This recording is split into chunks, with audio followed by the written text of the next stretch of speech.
어머니는 집에 계셔야죠. 누가 집 봐요. 집은 그냥 비워두면 되는 거 아니냐. 어머니, 짐은 이것만 챙기시면 돼요.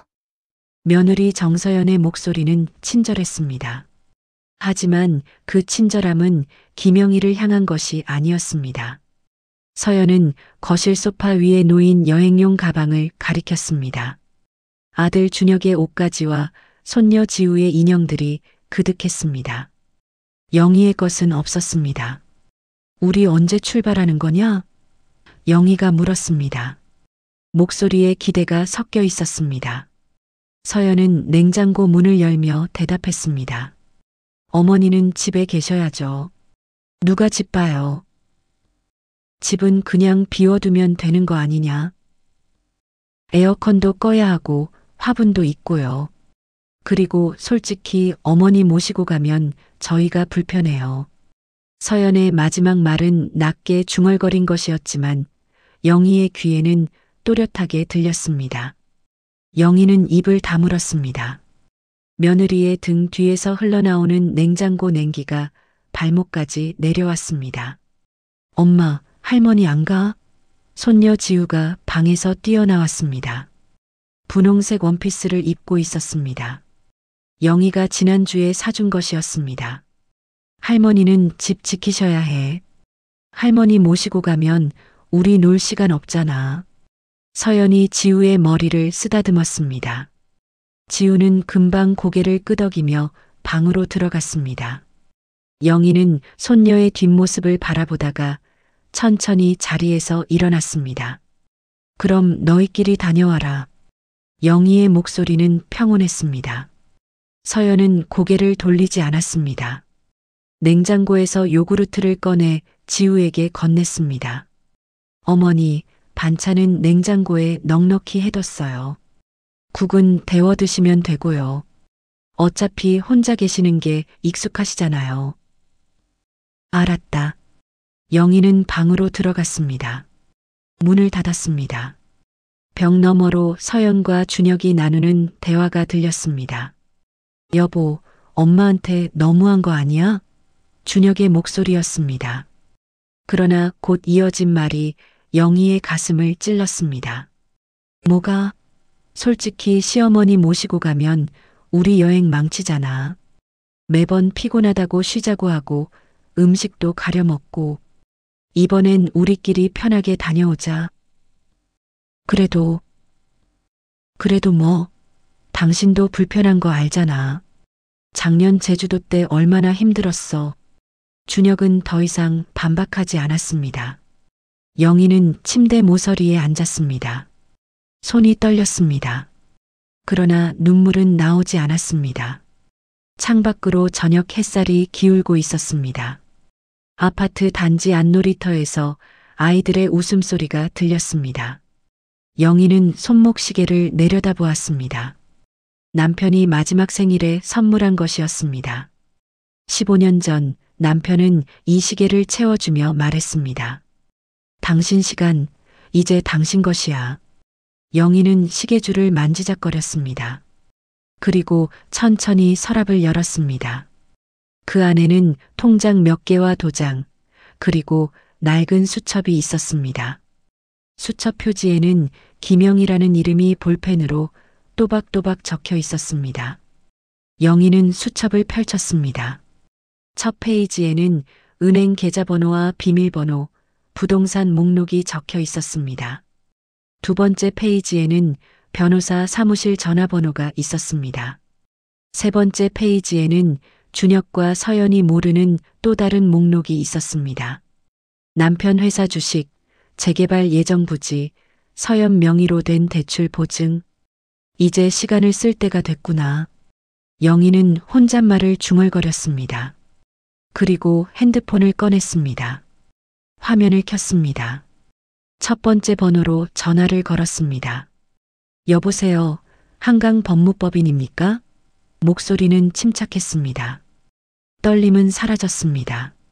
네, 맞습니다. 무엇을 도와드릴까요? 유언장 작성과 증여, 철회 상담 예약하고 싶습니다. 증여 철회요? 네. 제가 보증 선 것들도 정리하고요. 상담원의 목소리가 조금 긴장했습니다. 언제 방문하시겠습니까? 내일 오전 10시 가능할까요? 네, 가능합니다. 성함이 어떻게 되시죠? 김영희입니다.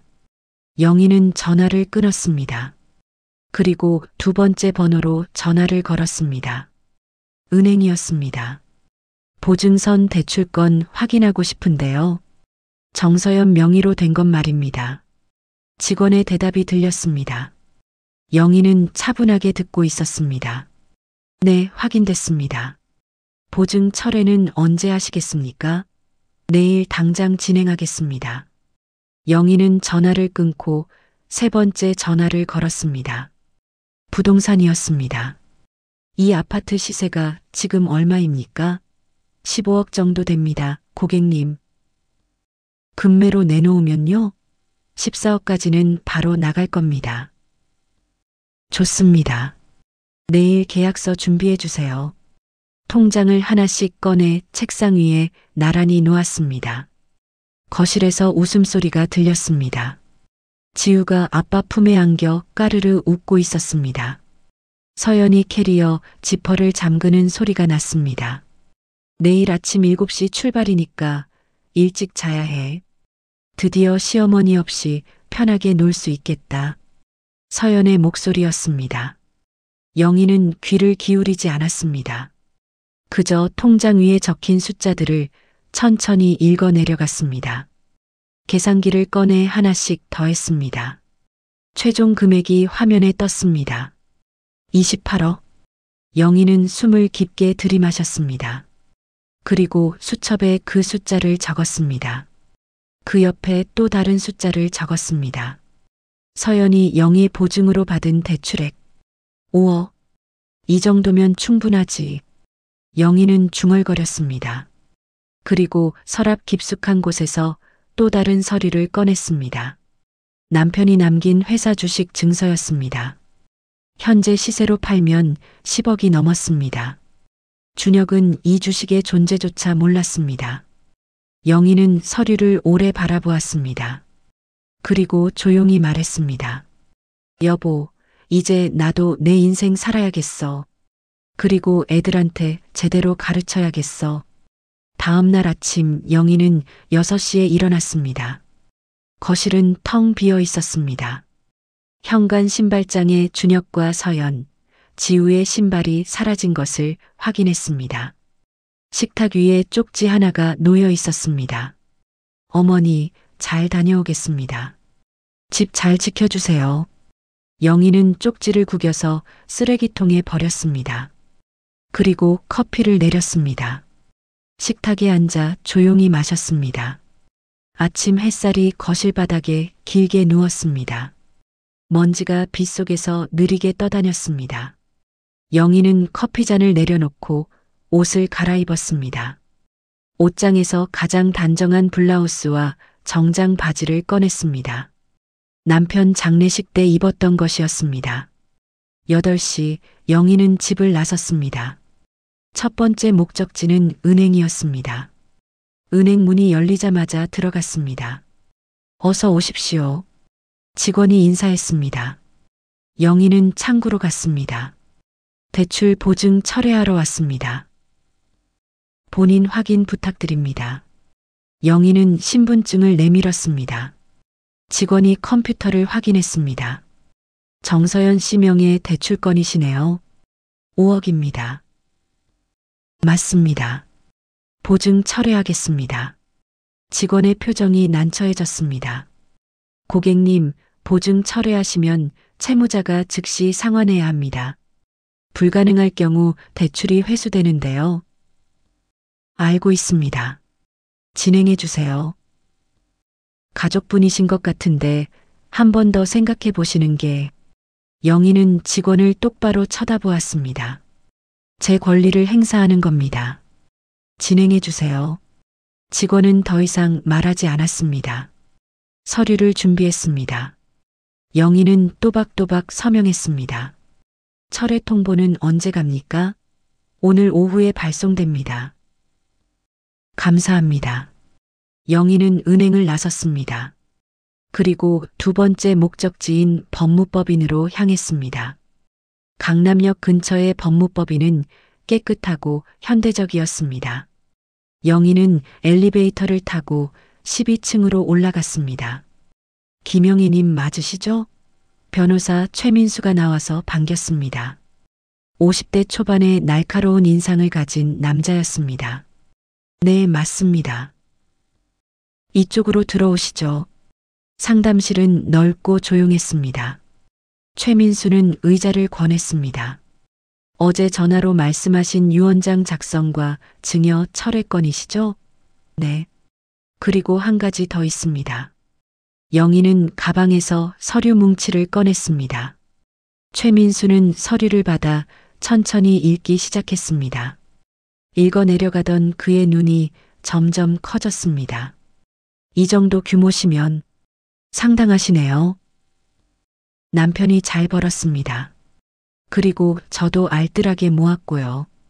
최민수는 메모를 시작했습니다. 구체적으로 어떻게 정리하고 싶으세요? 영희는 천천히 또박또박 말하기 시작했습니다. 첫째, 이 아파트는 이번 주 안에 매각합니다. 금매로 내놓았습니다. 가족들한테는 통보하셨습니까? 아니요. 제 명의니까 제 마음입니다. 최민수는 고개를 끄덕였습니다. 둘째, 남편이 남긴 회사 주식 전량을 매각합니다. 아들은 이 주식의 존재를 모릅니다. 알겠습니다. 셋째, 며느리 명의로 제가 보증선 대출을 철회합니다. 오늘 아침에 이미 진행했고요. 최민수의 펜이 잠시 멈췄습니다. 며느님이 갑자기 5억을 상환해야 하는 상황이 되는 거네요. 그렇게 되겠죠. 보복 목적으로 보일 수 있습니다. 영희는 미소 지었습니다. 차가운 미소였습니다. 보복이 아닙니다. 정당한 권리 행사입니다. 제 돈으로 보증을 섰는데 저를 가족여행에서 배제하더군요. 그런 사람한테 제 신용을 빌려줄 이유가 없습니다. 최민수는 잠시 영희를 바라보았습니다. 그리고 다시 메모하기 시작했습니다. 넷째, 유언장 내용입니다. 제 모든 재산은 사회복지법인과 독거노인 지원재단에 기부합니다. 단 손녀 지우의 교육비로 5천만 원은 교육신탁으로 묶어둡니다. 아들과 며느리 몫은 일절 없습니다. 유류분 청구가 들어올 수 있습니다. 상관없습니다. 법정 싸움하십시오. 증거는 충분히 확보해뒀습니다. 영희는 가방에서 또 다른 봉투를 꺼냈습니다. 최민수가 봉투를 열었습니다. 안에는 사진들이 들어 있었습니다. 명절 때 며느리가 시어머니를 무시하는 대화를 녹음한 파일 목록, 여행 계획을 세우며 시어머니를 배제하는 메시지 캡처, 그리고 준혁과 서연이 영희의 재산을 기대하며 나눈 대화 녹취록. 이 정도면 충분하겠습니까? 최민수는 천천히 고개를 끄덕였습니다. 충분합니다. 유류분 청구가 들어와도 정당한 사유로 배제할 수 있습니다. 좋습니다. 그럼 진행해 주세요.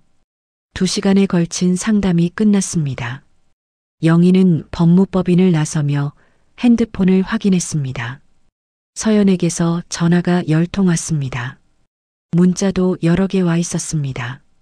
어머니, 은행에서 연락 왔어요. 무슨 일이에요? 어머니, 전화 좀 받으세요.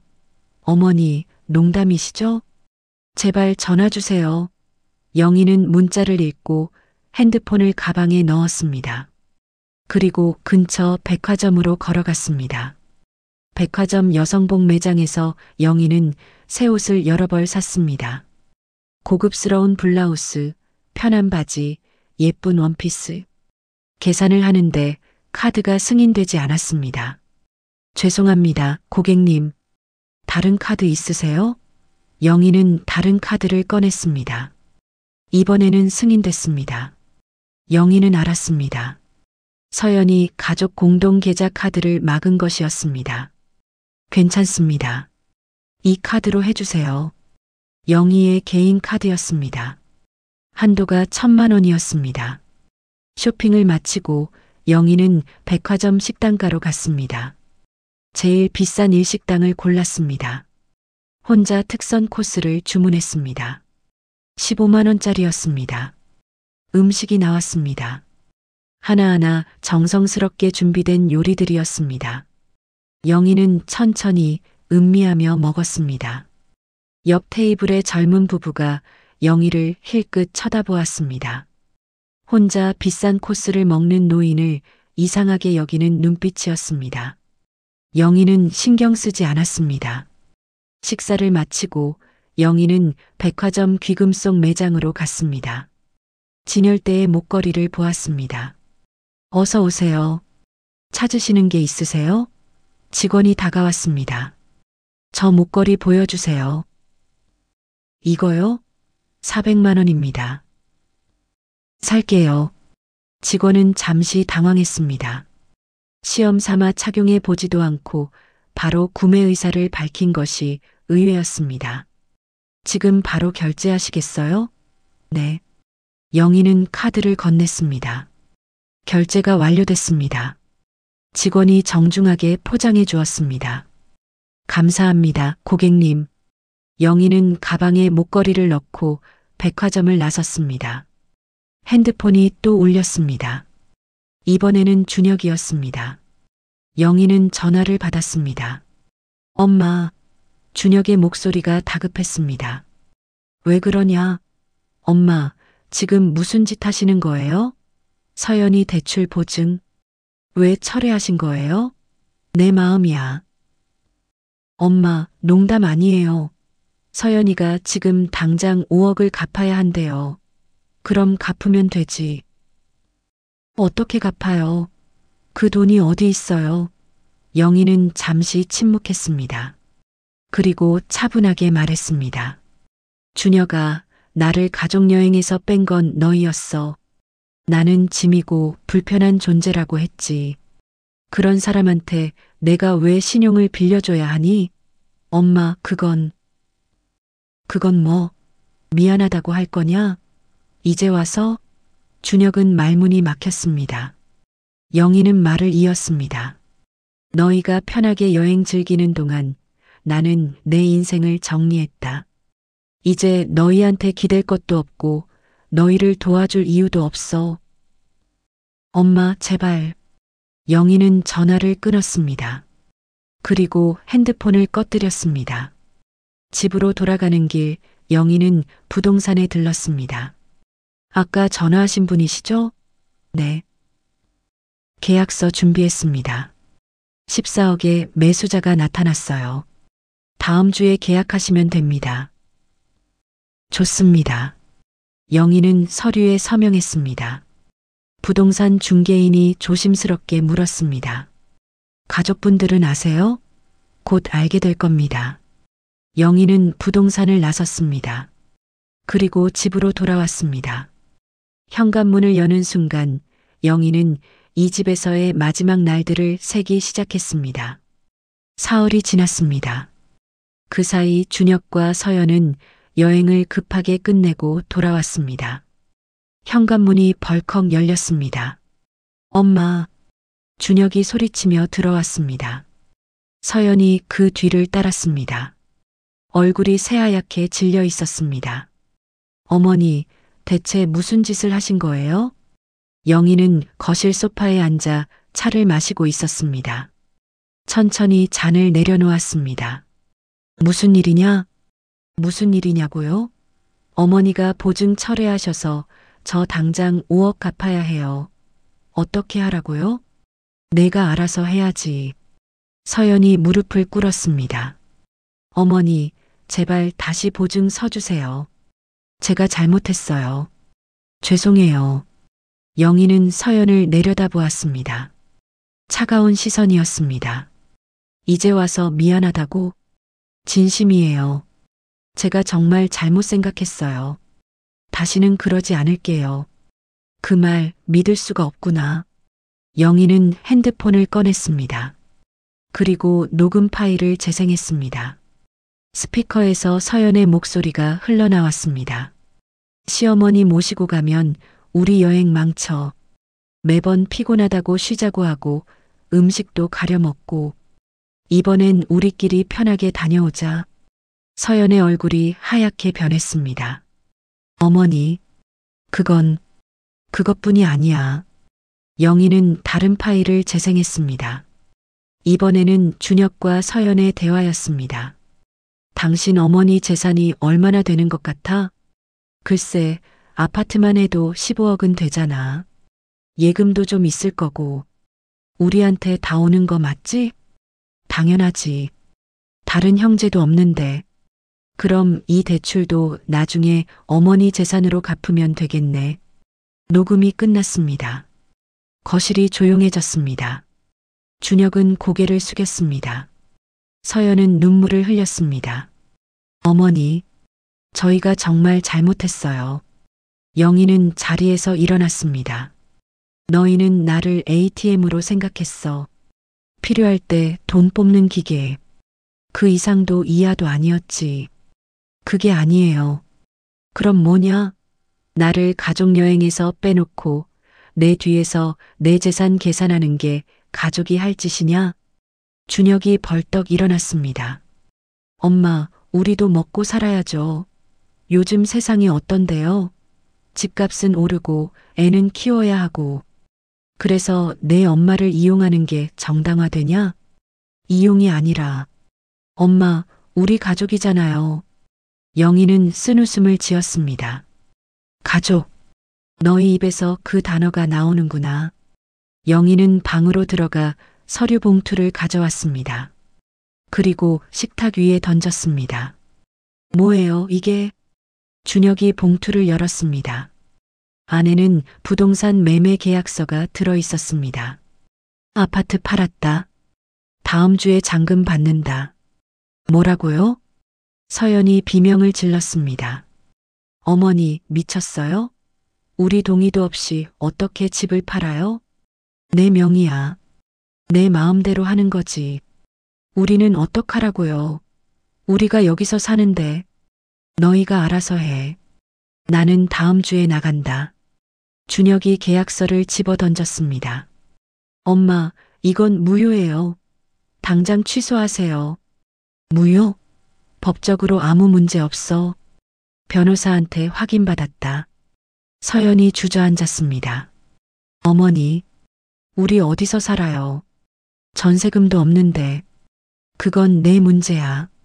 나는 이제 내 인생 산다. 준혁이 영희의 팔을 붙잡았습니다. 엄마, 정말 우리 이럴 거예요? 이게 맞아요? 영희는 준혁의 손을 뿌리쳤습니다. 내가 물어봐야지.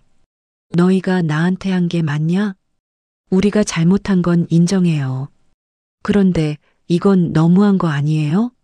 너무하긴. 너희가 나한테 한 게 더 너무하지. 영희는 다시 봉투를 꺼냈습니다. 이번에는 더 두꺼운 서류였습니다. 이게 뭐예요? 유언장이야. 내가 죽으면 내 재산이 어디로 가는지 적혀 있어. 준혁이 유언장을 펼쳤습니다. 읽어내려가던 그의 얼굴이 점점 일그러졌습니다. 이게 무슨. 보다시피 너희 몫은 없다. 지우 교육비만 5천 남겨놨어. 나머지는 전부 기부한다. 서연이 유언장을 낚아챘습니다. 그리고 읽었습니다. 손이 떨렸습니다. 어머니, 우리가 그렇게 밉나요? 밉다기보다는 이제 기대를 안 하는 거야. 어머니, 그리고 유류분 청구 생각도 하지 마라. 변호사가 말하길 너희가 나한테 한 짓들 증거로 제출하면 법원에서도 인정한다더라. 준혁이 소파에 주저앉았습니다. 서연은 계속 울고 있었습니다. 엄마, 우리 정말 잘못했어요. 다시 기회 주세요. 영희는 두 사람을 번갈아 쳐다보았습니다. 그리고 말했습니다. 기회는 이미 많이 줬어. 너희가 차버렸지. 영희는 방으로 들어갔습니다. 그리고 문을 잠갔습니다. 거실에서 준혁과 서연이 싸우는 소리가 들렸습니다. 다 당신 때문이야. 당신이 시어머니를 너무 함부로 대했잖아. 나만 그랬어? 당신도 찬성했잖아. 불편하다고 안 모시고 가자고. 그래도 보증까지 철회하게 만들 정도는 아니잖아. 그럼 어떡하라고. 지금 5억을 어떻게 마련해. 영희는 귀를 막았습니다. 그리고 창밖을 바라보았습니다. 자유가 눈앞에 있었습니다. 일주일이 더 지났습니다. 그 사이 준혁과 서연은 발버둥 쳤습니다.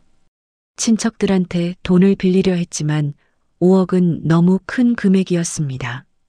은행에 대출을 신청했지만 이미 다른 대출이 있어서 한도가 부족했습니다.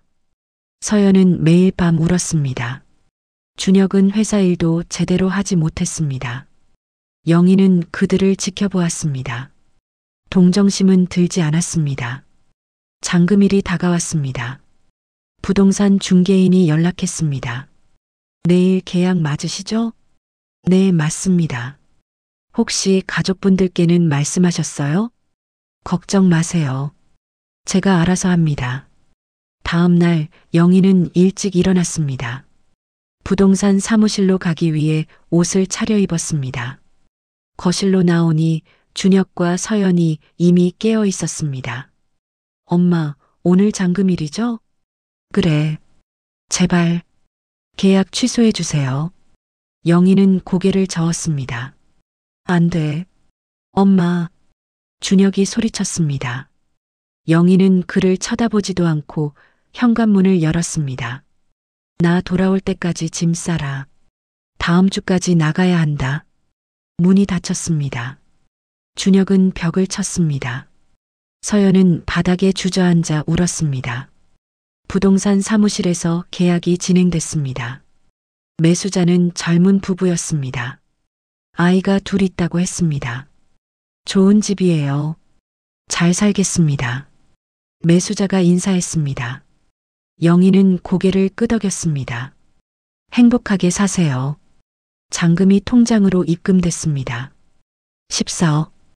영희는 통장을 확인하고 자리에서 일어났습니다. 축하드립니다. 부동산 중개인이 웃으며 말했습니다. 영희는 답했습니다. 감사합니다. 집으로 돌아가는 길, 영희는 변호사 사무실에 들렀습니다. 최민수가 기다리고 있었습니다. 어떻게 되셨어요? 잔금 받았습니다. 축하드립니다. 그럼 이제 다음 단계로 가시는 거네요. 네. 주식 매각은 언제쯤 가능할까요? 이번 주 안에 가능합니다. 시장 상황이 좋아서 좋은 가격에 나갈 겁니다. 좋습니다. 최민수는 서류를 건넸습니다. 그리고 이건 유 원장 최종본입니다. 확인하시고 서명해 주세요. 영희는 서류를 읽었습니다. 모든 내용이 자신의 뜻대로 적혀 있었습니다. 완벽합니다. 영희는 서명했습니다. 최민수는 서류를 파일에 넣었습니다. 참, 아드님께서 저희 사무실로 전화하셨더라고요. 뭐라고 하던가요? 유 원장이 무효라고 주장하시더군요. 어머님이 정신이 온전하지 않다고. 영희는 웃었습니다. 제 정신이 온전하지 않다고요? 네. 그래서 제가 말씀드렸죠. 저희가 상담할 때 고객님이 매우 명료하게 의사를 표현하셨고 정신감정서도 받으실 수 있다고. 정신감정서요? 네. 필요하시면 병원 소개해 드릴 수 있습니다. 나중에 법정 분쟁이 생기면 증거로 쓰일 수 있습니다. 영희는 고개를 끄덕였습니다. 그럼 받아두겠습니다. 며칠 후 영희는 정신건강의학과를 방문했습니다. 의사는 여러 질문을 했고 영희는 명확하게 답했습니다. 김영희님, 인지 기능에 전혀 문제 없으십니다. 오히려 또래보다 우수하신 편이에요. 감사합니다. 감정서 필요하시다고 하셨죠? 발급해 드리겠습니다. 영희는 감정서를 받아들고 병원을 나섰습니다.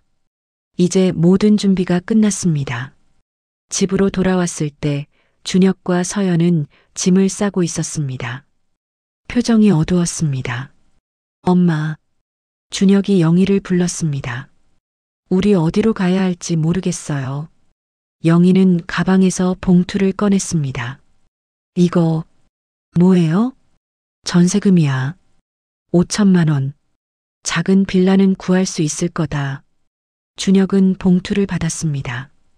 그리고 눈물을 흘렸습니다. 엄마, 감사합니다. 감사할 거 없어.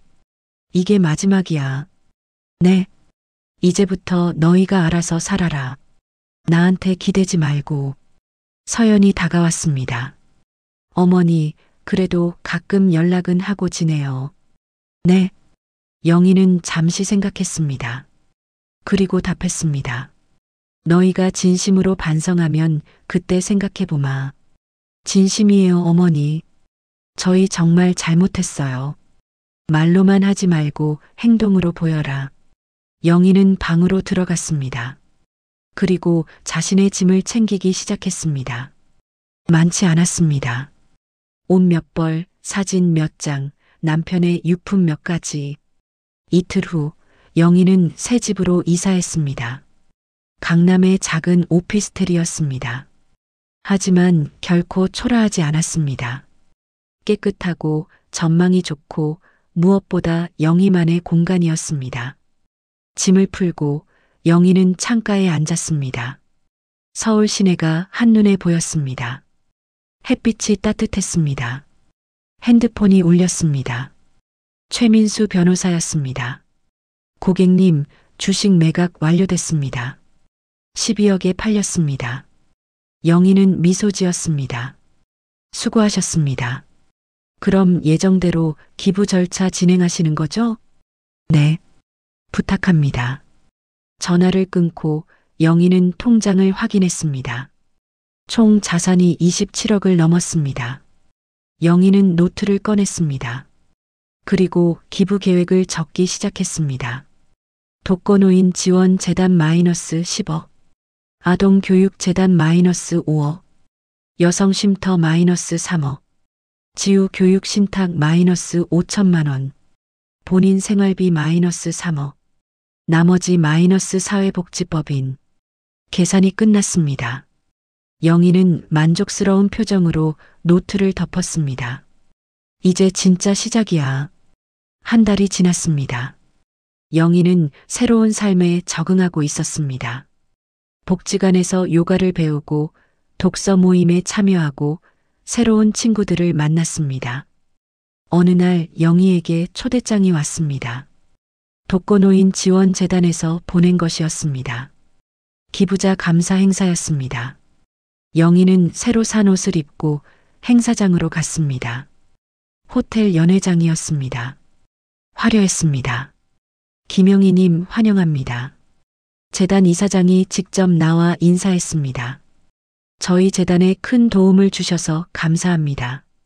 10억이라는 거액을 기부해 주시다니 제가 할 수 있는 일이었습니다. 오늘 행사에서 감사패를 드리고 싶은데 괜찮으시겠습니까? 영희는 잠시 망설였습니다. 그리고 고개를 끄덕였습니다. 좋습니다. 행사가 시작됐습니다. 많은 사람들이 모였습니다. 영희는 단상에 올랐습니다. 이사장이 감사패를 전달했습니다. 김영희님은 평생 모은 재산을 독거노인들을 위해 기부해 주셨습니다. 이 자리를 빌려 깊은 감사를 표합니다. 박수가 터졌습니다. 영희는 감사패를 받고 마이크 앞에 섰습니다. 저는 특별한 사람이 아닙니다. 그저 나이든 평범한 사람입니다. 하지만 제가 깨달은 게 있습니다. 가족이라는 이름으로 서로를 당연하게 여기면 안 된다는 것. 그리고 노인도 존중받을 권리가 있다는 것. 영희는 잠시 말을 멈췄습니다. 그리고 계속했습니다. 저는 제 가족에게 짐이었습니다. 불편한 존재였습니다. 하지만 이제 저는 제 인생의 주인입니다. 그리고 제 재산으로 정말 필요한 곳에 도움을 주고 싶습니다. 박수가 더 크게 터졌습니다. 영희는 단상에서 내려왔습니다. 행사가 끝나고 여러 사람들이 영희에게 인사했습니다. 기자들도 있었습니다. 인터뷰 좀 해주시겠습니까? 한 기자가 물었습니다. 무슨 인터뷰요? 어떻게 이렇게 큰 결단을 내리셨는지 궁금합니다. 영희는 잠시 생각했습니다. 그리고 대답했습니다. 저를 필요로 하지 않는 사람들한테 재산을 남기는 것보다 정말 필요한 곳에 쓰이는 게 맞다고 생각했습니다. 가족분들은 뭐라고 하시던가요? 처음에는 반대했죠. 하지만 이건 제 선택입니다. 기사가 났습니다. 지역 신문 사회면에 작게 실렸습니다. 하지만 인터넷에서는 화제가 됐습니다. 며느리한테 무시당한 시어머니, 전 재산 기부, 가족여행에서 배제된 노인, 20억 기부로 응답. 댓글이 달렸습니다. 며느리가 진짜 못됐네요. 시원하다. 이래야 정신 차리지. 가족이면 뭐든 용서받을 수 있는 줄 아나 봐. 기사는 점점 퍼져나갔습니다. SNS에서 공유됐고 뉴스에서도 다뤘습니다. 준혁의 회사에도 소문이 돌았습니다. 동료들이 수군거렸습니다. 제 엄마가 그 기사 주인공이래. 진짜? 엄마한테 엄청 못했나 보네. 전 재산 기부당했다며? 완전 인연 끊긴 거잖아. 준혁은 회사에 나가기가 힘들었습니다. 서연도 마찬가지였습니다. 동네에서 만나는 사람들이 다 알고 있었습니다. 며느리가 시어머니를 여행에서 빼놨다며? 그래서 전 재산 날렸다던데. 자업자득이지. 서연은 마트에 가는 것조차 두려웠습니다. 그러던 어느 날 준혁이 영희를 찾아왔습니다. 오피스텔 초인종을 눌렀습니다. 영희는 문을 열었습니다. 엄마. 준혁의 얼굴은 수척했습니다. 왜 왔냐? 엄마. 제발 기사 좀 내려달라고 해주세요. 내가 기사를 쓴 게 아니야. 하지만 엄마가 인터뷰하셨잖아요. 제발. 우리 못 살아요. 회사에서도 손가락질하고 동네에서도 수군거리고. 영희는 팔짱을 꼈습니다. 그게 나한테 왜 중요하니? 엄마, 제발이요. 지우도 있잖아요. 지우가 학교에서 놀림받아요. 영희의 표정이 조금 흔들렸습니다. 지우가? 네. 할머니가 할머니를 버렸다고 친구들이 놀린대요. 영희는 잠시 말이 없었습니다. 그리고 천천히 입을 열었습니다. 준혁아, 내가 너희를 버린 게 아니야. 너희가 먼저 나를 버렸어. 알아요. 저희가 잘못했어요. 진심으로 잘못했다고 생각해요. 말만? 아니요. 엄마, 저희 달라질게요. 정말로. 다시 기회만 주세요. 영희는 준혁을 바라보았습니다. 아들의 눈에는 진심이 보였습니다. 하지만 영희는 흔들리지 않았습니다. 너희가 달라지는 건 너희 몫이야. 나는 이미 내 길을 선택했어. 엄마. 그리고 지우 걱정은 하지 마라. 지우 교육비는 이미 마련해뒀어. 지우가 성인 될 때까지 쓸 수 있게. 그게 아니라 그게 내가 해줄 수 있는 전부야. 영희는 문을 닫으려 했습니다. 준혁이 문을 막았습니다. 엄마, 정말 우리한테 이러실 거예요? 정말 이게 끝이에요? 영희는 준혁의 손을 떼어냈습니다. 끝이 아니야. 시작이야. 너희의 새로운 시작. 문이 닫혔습니다. 준혁은 복도에 서서 한참을 울었습니다. 2달이 지났습니다. 영희는 자원봉사를 시작했습니다. 독거노인 지원재단에서 일주일에 2번 다른 노인들을 방문했습니다. 할머니, 오늘은 뭐 드시고 싶으세요? 영희가 물었습니다. 방문한 할머니는 80대였습니다. 혼자 살았습니다. 뭐든 좋아요. 김영희 님이 와주는 것만으로도 고마워요. 그럼 미역국 끓여드릴게요. 영희는 부엌으로 가서 요리를 시작했습니다. 할머니는 거실에서 영희를 바라보았습니다. 김님은 자식이 없나요? 있어요. 그럼 왜 혼자 사세요? 영희는 잠시 손을 멈췄습니다. 그리고 대답했습니다. 자식이 있어도 혼자 살 수 있어요. 싸우셨나 봐요? 네, 뭐 그런 셈이죠. 화해하세요. 가족인데. 영희는 웃었습니다. 가족이라고 다 용서할 수 있는 건 아니에요. 그래도 나이 들면 자식밖에 없어요. 영희는 고개를 저었습니다. 아니에요. 나 자신이 있어요. 미역국이 완성됐습니다. 영희는 상을 차려 할머니 앞에 놓았습니다. 할머니는 숟가락을 들었습니다. 맛있어요. 많이 드세요.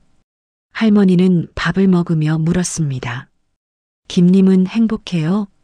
영희는 잠시 생각했습니다. 그리고 답했습니다. 네. 지금이 제일 행복해요. 그럼 됐네요. 자원봉사를 마치고 집으로 돌아가는 길, 영희는 서연을 마주쳤습니다. 동네 카페 앞에서였습니다. 어머니, 서연의 얼굴은 많이 야위었습니다. 화장기도 없었습니다. 안녕. 어머니, 잠깐만 이야기할 수 있을까요? 영희는 시계를 보았습니다. 그리고 고개를 끄덕였습니다. 좋아. 두 사람은 카페에 들어가 마주 앉았습니다. 서연은 커피를 주문했습니다. 영희는 따뜻한 차를 주문했습니다. 어머니, 정말 죄송해요. 서연이 먼저 입을 열었습니다. 이제 와서? 늦은 거 알아요. 하지만 진심이에요. 제가 너무 오만했어요. 어머니를 당연하게 여겼어요. 알아. 어머니, 기회를 한 번만 더 주세요. 제가 달라질게요. 영희는 차를 마시며 서연을 바라보았습니다. 서연아, 나는 너를 미워하지 않아. 정말요? 응. 하지만 용서하지도 않아. 서연의 눈에 눈물이 고였습니다. 왜요? 용서는 너를 위한 게 아니야. 나를 위한 거야. 그리고 나는 이미 너를 놓아줬어. 어머니, 서연아, 너는 내 인생을 살아. 나는 내 인생을 살 거야. 우리는 이제 각자의 길을 가는 거야. 하지만 우리 가족인데. 영희는 고개를 저었습니다. 가족은 핏줄로만 이어지는 게 아니야. 마음으로 이어지는 거지. 너희는 내 마음을 끊었어. 서연은 울음을 터뜨렸습니다. 카페 안에 사람들이 쳐다보았습니다. 영희는 개의치 않았습니다. 어머니, 제발. 다시 생각해 주세요. 이미 생각 많이 했어. 결정도 내렸고. 영희는 자리에서 일어났습니다. 그리고 지갑을 꺼냈습니다. 커피값은 내가 낼게. 어머니, 잘 살아라, 서연아. 행복하게. 영희는 카페를 나섰습니다. 뒤에서 서연의 울음소리가 들렸습니다. 영희는 돌아보지 않았습니다. 그날 밤 영희는 지우를 만났습니다. 준혁이 지우를 데리고 왔습니다. 할머니, 지우가 달려와 안겼습니다. 영희는 지우를 꼭 껴안았습니다. 우리 지우 잘 지냈니? 응. 할머니 보고 싶었어. 영희는 지우의 머리를 쓰다듬었습니다. 준혁은 멀찍이 서서 지켜보았습니다. 지우야, 할머니가 선물 있어. 선물? 영희는 방에서 상자를 가져왔습니다. 지우가 상자를 열었습니다. 안에는 새 인형이 들어 있었습니다. 우와, 고마워, 할머니. 우리 지우 예쁘게 잘 크렴. 응. 지우는 인형을 안고 좋아했습니다. 준혁이 조심스럽게 다가왔습니다. 엄마, 지우는 자주 데려와도 돼. 나는 지우가 보고 싶으니까.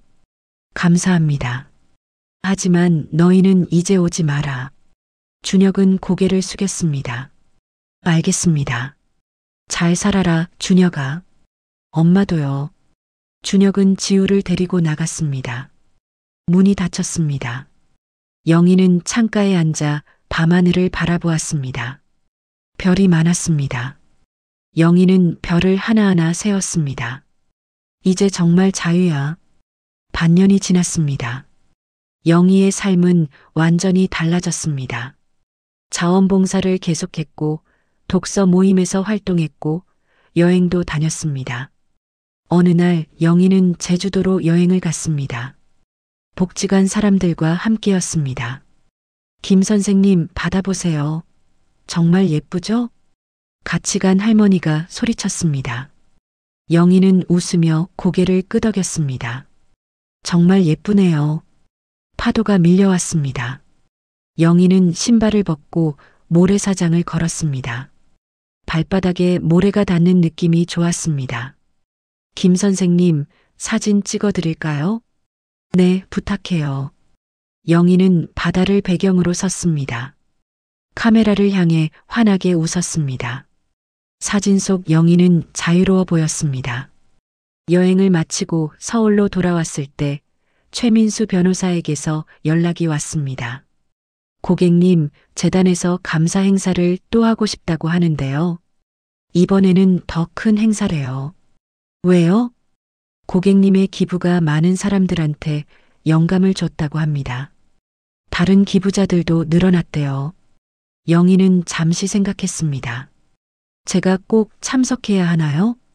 그게 좋을 것 같습니다. 고객님의 이야기를 듣고 싶어 하는 사람들이 많아요. 알겠습니다. 참석하겠습니다. 행사는 한 달 후였습니다. 영희는 그 사이 준비했습니다. 무슨 말을 할지, 어떤 옷을 입을지. 행사 당일 영희는 새로 산 한복을 입었습니다. 우아한 분홍색 한복이었습니다. 머리도 단정하게 올렸습니다. 행사장에는 수백 명이 모였습니다. 언론사도 여러 곳 왔습니다. 영희는 단상에 올랐습니다. 안녕하십니까? 김영희입니다. 박수가 터졌습니다. 오늘 이 자리에 서게 돼서 영광입니다. 제가 하고 싶은 말은 간단합니다. 노인도 인생의 주인공이 될 수 있다는 것입니다. 영희는 잠시 숨을 고르고 말을 이었습니다. 저는 오랫동안 가족을 위해 살았습니다. 남편을 위해, 아들을 위해, 손녀를 위해. 그런데 어느 순간 깨달았습니다. 나는 없다는 것을. 나는 그저 누군가를 위한 도구였습니다. 청중이 조용해졌습니다. 가족여행에서 저만 빠졌을 때 저는 선택했습니다. 이제는 나를 위해 살겠다고. 나를 소중히 여기지 않는 사람들한테 내 재산을 물려줄 필요 없다고. 대신 정말 필요한 곳에 쓰겠다고. 영희는 청중을 둘러보았습니다. 제 선택이 옳았는지 모르겠습니다. 하지만 후회하지 않습니다.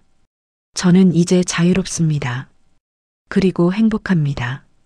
박수가 터졌습니다. 기립박수였습니다.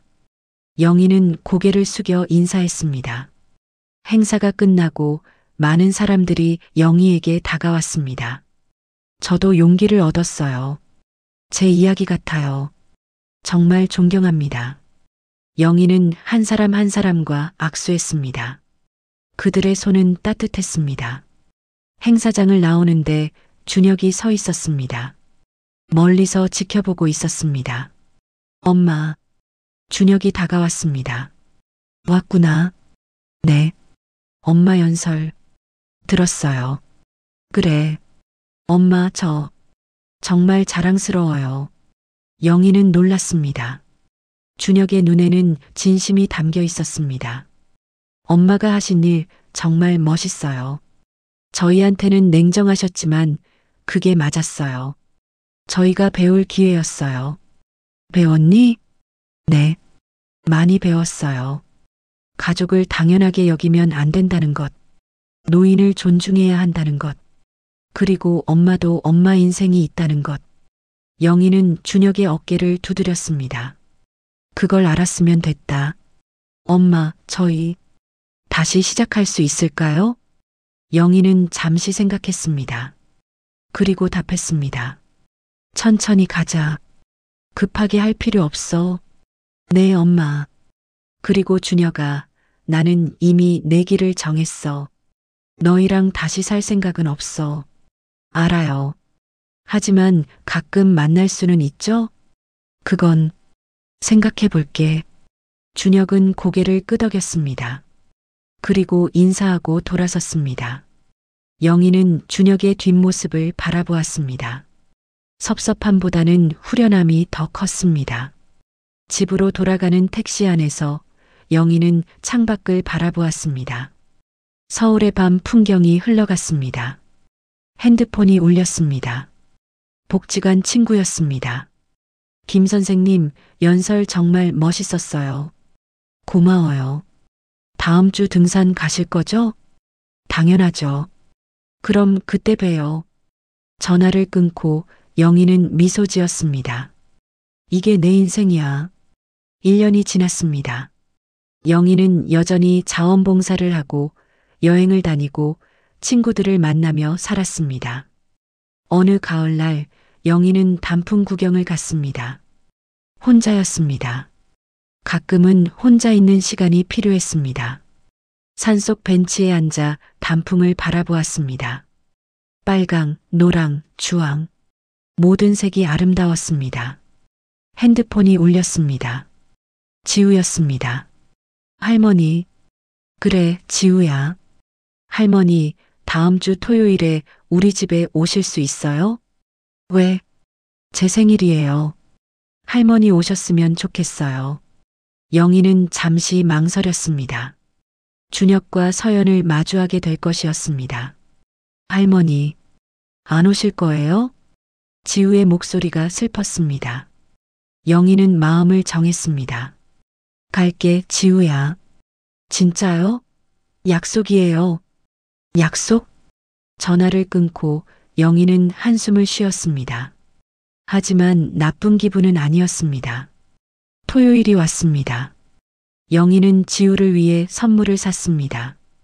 예쁜 드레스와 책 세트였습니다. 준혁의 집 문을 두드렸습니다. 문이 열렸습니다. 서연이 나왔습니다. 어머니. 서연의 얼굴은 예전보다 편안해 보였습니다. 들어가도 되니? 네, 어서 오세요. 집 안은 작았습니다. 빌라였습니다. 하지만 깨끗하고 정돈돼 있었습니다. 할머니. 지우가 달려왔습니다. 영희는 지우를 안아주었습니다. 생일 축하해, 우리 지우. 고마워요, 할머니. 준혁이 나왔습니다. 엄마 오셨어요. 응. 앉으세요. 저녁 준비했어요. 식탁에는 음식이 차려져 있었습니다. 간단했지만 정성이 느껴졌습니다. 네 사람이 식탁에 앉았습니다. 어색한 침묵이 흘렀습니다. 엄마 드세요. 준혁이 영희에게 반찬을 권했습니다. 영희는 고개를 끄덕이고 먹었습니다. 식사가 끝나고 케이크가 나왔습니다. 지우가 촛불을 끄고 소원을 빌었습니다. 지우야, 무슨 소원 빌었어? 영희가 물었습니다. 비밀이에요. 하지만 할머니도 포함돼 있어요. 그래. 응. 케이크를 먹으며 서연이 조심스럽게 말했습니다. 어머니, 저희 많이 달라졌어요. 영희는 서연을 쳐다보았습니다. 어떻게? 준혁이가 회사에서 승진했어요. 제대로 일한다고. 그리고 저도 파트타임으로 일 시작했어요. 그래. 네. 그리고 저희 매달 재단에 조금씩 기부하고 있어요. 영희는 놀랐습니다. 기부를? 네. 어머니처럼은 못하지만 저희가 할 수 있는 만큼이라도요. 준혁이 덧붙였습니다. 엄마 때문에 깨달았어요. 돈의 의미를, 가족의 의미를. 영희는 아무 말도 하지 않았습니다. 그저 두 사람을 바라보았습니다. 어머니, 저희 용서해 주세요. 그리고 가끔이라도 보고 지낼 수 있으면 좋겠어요. 영희는 잠시 생각했습니다. 그리고 천천히 고개를 끄덕였습니다. 천천히 가보자. 하지만 예전처럼은 안 돼. 알아요. 그것만으로도 감사해요. 영희는 일어섰습니다. 나 이제 가봐야겠다. 벌써요? 응. 내일 약속이 있어. 지우가 영희의 손을 잡았습니다. 할머니, 다음에 또 와요. 그래, 올게. 영희는 집을 나섰습니다. 계단을 내려가는데 서연이 따라 나왔습니다. 어머니, 왜? 정말 감사해요. 와주셔서. 영희는 서연을 쳐다보았습니다. 그리고 말했습니다. 서연아, 나는 아직도 너희를 완전히 용서한 건 아니야. 알아요. 하지만 노력하는 모습은 보여. 그게 중요해. 네, 어머니. 계속 노력할게요. 영희는 고개를 끄덕이고 계단을 내려갔습니다. 집으로 돌아가는 버스 안에서 영희는 창밖을 바라보았습니다. 가을 저녁이 깊어가고 있었습니다. 집에 도착해서 영희는 소파에 앉았습니다. 하루가 길었습니다. 하지만 나쁘지 않았습니다. 핸드폰을 보니 메시지가 와 있었습니다. 준혁이었습니다. 엄마, 오늘 와주셔서 감사합니다. 지우가 정말 좋아했어요. 엄마 항상 건강하세요. 사랑합니다. 영희는 메시지를 읽고 답장을 썼습니다. 잘 살아라. 나도 잘 살게. 답장을 보내고 영희는 창가로 갔습니다. 서울의 야경이 펼쳐져 있었습니다. 수많은 불빛이 반짝였습니다. 영희는 새로 산 목걸이를 만졌습니다. 백화점에서 산 그 목걸이였습니다. 빛을 받아 반짝였습니다. 잘했어, 영희야. 영희는 스스로에게 말했습니다. 침대에 누웠습니다. 천장을 바라보았습니다. 천장은 깨끗했습니다. 금도 없었습니다. 영희는 눈을 감았습니다. 그리고 생각했습니다. 이제 진짜 내 인생이야. 창밖으로 달빛이 들어왔습니다. 방 안은 조용했습니다. 평화로웠습니다. 영희의 얼굴에는 만족스러운 미소가 번져 있었습니다. 아침이 밝았습니다. 영희는 일찍 일어났습니다. 커튼을 열었습니다. 햇빛이 쏟아져 들어왔습니다. 새로운 하루가 시작됐습니다. 여러분, 김영희 할머니의 이야기는 여기서 마무리됩니다. 혹시 이 이야기를 들으시면서 가족이라는 이름으로 누군가를 당연하게 여기고 계시진 않으셨나요? 영희 할머니는 70평생을 가족을 위해 살았습니다. 하지만 마지막 순간 자신을 선택했습니다. 그것은 이기적인 선택이 아니라 자기 존중이었습니다. 나이가 들었다고 해서, 부모라고 해서 당연히 희생해야 하는 것은 아닙니다. 모든 사람은 자신의 인생을 살 권리가 있습니다. 오늘 이야기가 여러분께 작은 울림이 되었기를 바랍니다. 구독과 좋아요로 응원해주세요. 다음 이야기에서 또 만나 뵙겠습니다. 감사합니다.